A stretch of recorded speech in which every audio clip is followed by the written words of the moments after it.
Good morning, good afternoon, good evening, wherever you are in this world. Let's smell the flowers and cool the soup.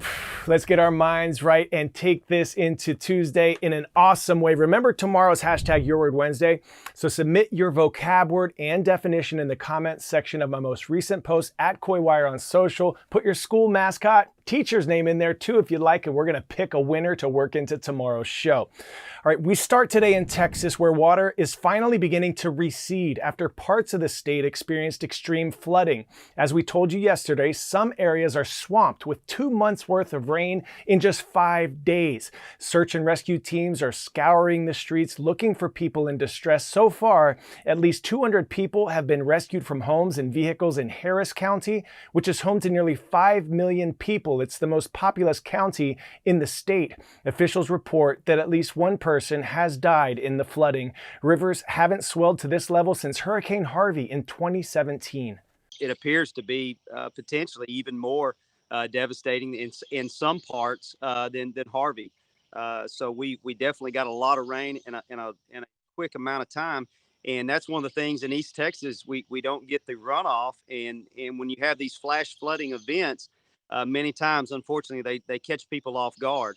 Now, although the water has started to recede in some areas, officials say overall the water levels are still dangerously high. So to all of our friends in Texas, please stay safe. Next up, we head to New York City, where Columbia University is canceling its school-wide commencement ceremony planned for next week. It instead will hold smaller events due to security concerns. Columbia is where pro-Palestinian encampments started a few weeks ago and then spread to colleges and universities all across the country. Before, please shut them down. Pro-Palestinian protests already interrupted some graduation ceremonies last weekend. As we've discussed, many colleges and universities have endowments, which are basically big sums of money acquired largely through donations, and pro-Palestinian protesters want their schools to divest those endowments or take money away from Israeli companies, from companies that work with Israel or create weapons for Israel.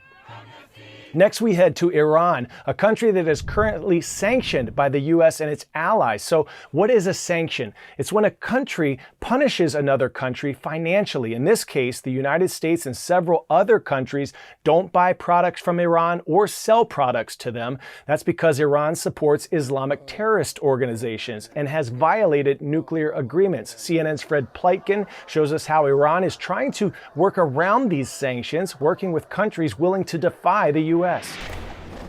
An international trade fair in one of the most sanctioned countries in the world. It's called the Iran Expo and is the Islamic Republic's attempt to market its products to businesses willing to defy U.S.-led sanctions.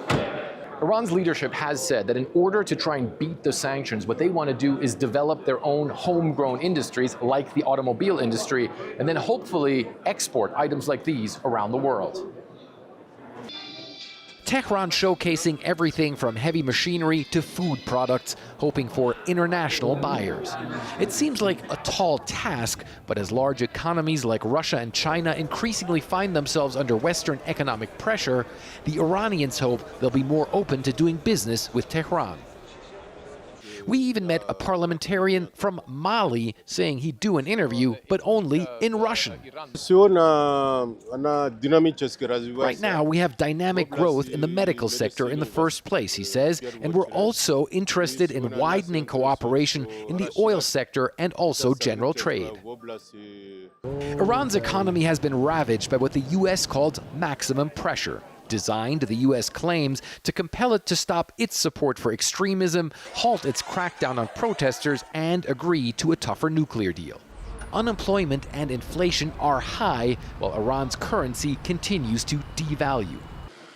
Iran is working with other adversaries of the West, like Russia. The cooperation we have in the energy sector and agriculture, education and development, and the contacts between our scientists, in all these directions we can take further steps, Iran's president said at a recent meeting with Russian leader Vladimir Putin. And Iran wants to rely not only on oil and gas, but also on manufacturing, the country's deputy industries minister tells me. The reality is that sanctions have two faces, he says, the damaging side, but the other side is that it makes you believe in your capabilities and become independent. But the Iranians acknowledge Western sanctions are a major hurdle, not only when it comes to making their products, but also trying to sell them abroad. Fred Pleitgen, CNN, Tehran. Pop quiz hot shots. What do you call a piece of sea ice formed in the ocean? Floe, iceberg, glacier, ice dam. If you said flow, you are correct. An ice floe forms from ocean water. An iceberg forms on land, then breaks off from a glacier into the ocean. Arctic sea ice has been shrinking for 46 straight years. In fact, NASA says we've lost enough Arctic ice to fill the entire state of Alaska. One big question is, can anything be done? Well, an ambitious group of problem solvers have an idea: create new ice by pumping water from below. Check this out. Can you refreeze melting Arctic ice? This startup says it's developing a way to do so. We were in Alaska with a submersible pump. We made a hole in the ice. We pumped water. Within hours, it was solid frozen. It is as simple as that. A study says the Arctic could be free of sea ice during the month of September by the 2030s, about a decade earlier than previous projections. And this would have dire ripple effects right around the world. Since the 1980s, the amount of sea ice that's more than a year old has roughly fallen by half. We're currently losing about 6 centimetres every year. So if you re-ice, you can add an extra 70 centimeters of thickness. It's as simple like pumping water on top of existing ice. Basically, you expose the seawater to the cold temperature of the atmosphere and it will freeze very, very quickly. We know that works. UK-based company Real Ice plans to use automated underwater vehicles powered by green hydrogen. They use small pumps to bring water from below the ice to the top, creating a lake that freezes, thickening the ice sheet. Why would we do it from under the water? It seems complicated. In reality, operating underwater is actually making many things simpler and more controlled.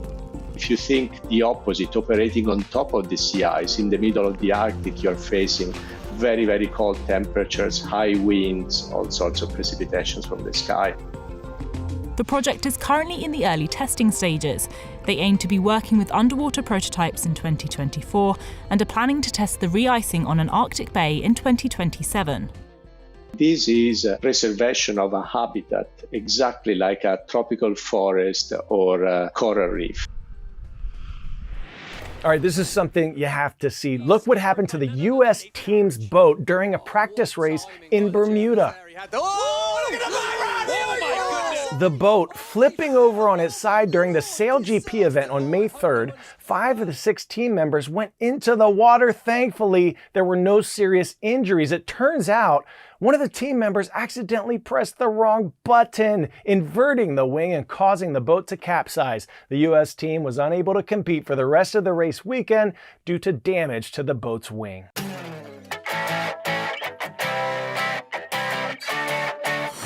In today's story, getting a 10 out of 10, it's Italy versus France. We're not talking about a soccer match. 5 years ago, Italy dethroned France as baker of the world's longest baguette. But French bakers just said, ready or not, here we crumb. They came back with a baguette that's longer than a football field. It measures 461 feet. That's 235 times longer than a traditional baguette, which is a long, thin, crusty loaf of bread, in case you didn't know. France has baked its way back into the Guinness World Records. Now that's what I call breademption.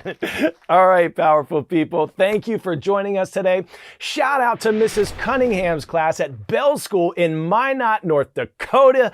Go Beavers. And to the Rail Splitters at Lincoln Park Middle School in Michigan. Keep on chopping, baby. Have a wonderful Tuesday, everyone. See you tomorrow for Your Word Wednesday, and you better bring it.